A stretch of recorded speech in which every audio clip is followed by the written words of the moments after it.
Hello, dear friends. This is the Phone Support channel. Before you start watching this video, please subscribe to the channel and give it a like. And also write your feedback in the comments if this video helped you, or if you have any questions. Thank you.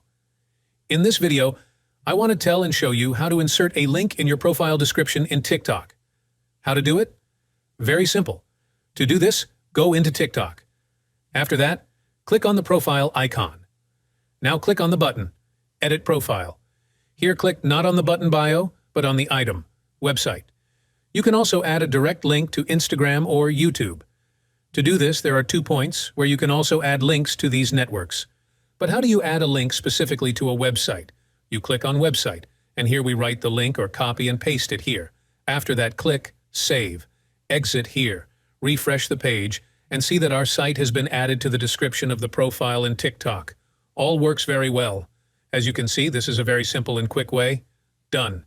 There is nothing complicated. If you liked this video, put likes and subscribe to the channel, and also watch other useful videos on the channel. That was Phone Support. Bye-bye.